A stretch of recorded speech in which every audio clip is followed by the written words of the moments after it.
दोपहर को air India की फ्लाइट संख्या AI 171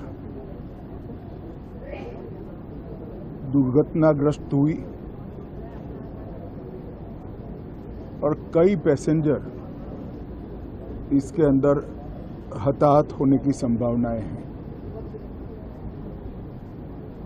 इस घटना से पूरा देश क्षुब्ध है और पूरा देश एक साथ पूर्ण संवेदनाओं के साथ ये जो दुर्भाग्यपूर्ण हादसे में पैसेंजर हताहत हुए हैं, इनके परिजनों के साथ खड़ा है। सबसे पहले मैं भारत सरकार, गुजरात सरकार, भारत सरकार के प्रधानमंत्री जी और गुजरात सरकार की ओर से भी जो लोग हताहत हुए हैं, इनके परिजनों के प्रति गहरी संवेदना व्यक्त करता हूं। 10 ही मिनटों में हादसे के भारत सरकार के पास सूचना पहुंची। तुरंत ही मैंने मुख्यमंत्री जी, यहाँ के गृह मंत्री, होम डिपार्टमेंट के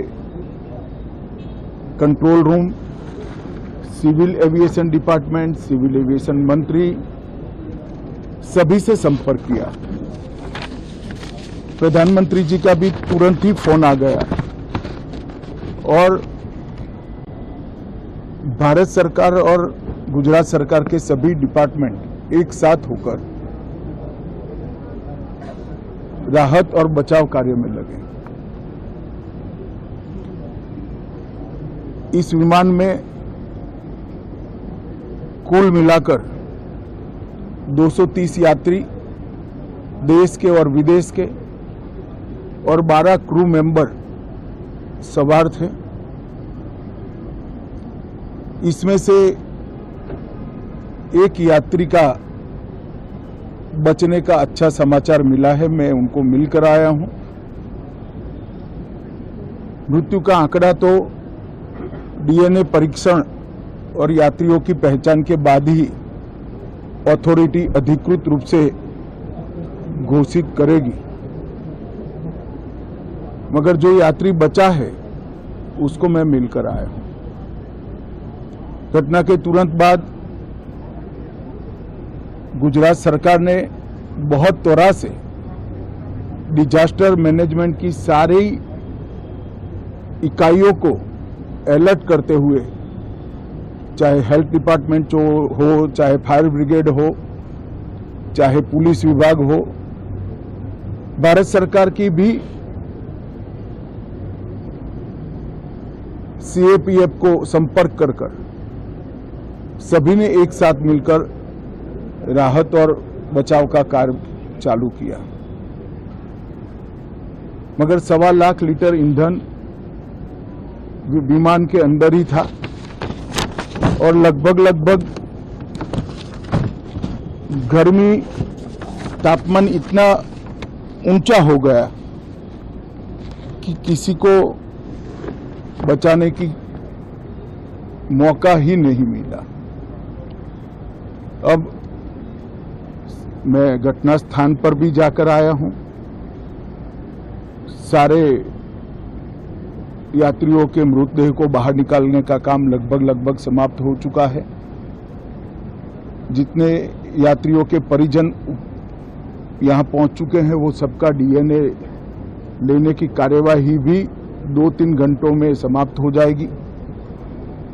विदेश में जिनके परिजन हैं, उनको सूचना देने की कार्यवाही समाप्त हो चुकी है और जैसे ही पहुंचते हैं उनके भी DNA सैंपल लिए जाएंगे और मृतदेहों की पहचान के लिए जितने मृतदेह मिले हैं, इनके भी DNA सैंपल लेने की कार्यवाही समाप्त हो चुकी है। गुजरात में ही लगभग 1000 के आसपास DNA टेस्ट करने पड़ेंगे। ये सभी टेस्ट करने की क्षमता गुजरात में विकसित है। तो डीएनए टेस्टिंग के लिए कहीं गुजरात के बाहर जाने की ज़रूरत नहीं पड़ेगी।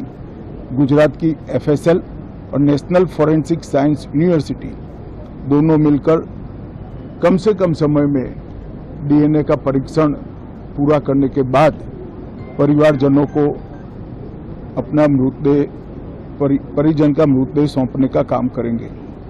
उनके रहने की सुविधा, उनकी सांत्वना की सुविधा, जिनको मेडिकल प्रॉब्लम ट्रॉमा के कारण हुए इनकी मेडिकल की सुविधा, ये सारी व्यवस्था बहुत सुचारू रूप से हो चुकी है। अभी रिव्यू मीटिंग में सारी व्यवस्थाओं को हम सब मंत्रियों ने साथ में मिलकर देखा है।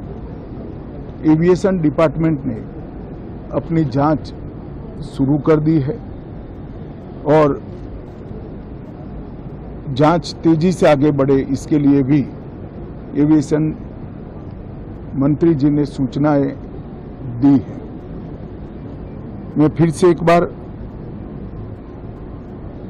राहत काम में जिन जिन एजेंसियों ने त्वरा के साथ बचाव और राहत का काम किया वो सभी का धन्यवाद करना चाहता हूं और फिर से एक बार जिन्होंने अपने परिजनों को गंवाया है, हताहत हुए हैं, वो सभी को मनपूर्वक संवेदनाएं व्यक्त करता हूं।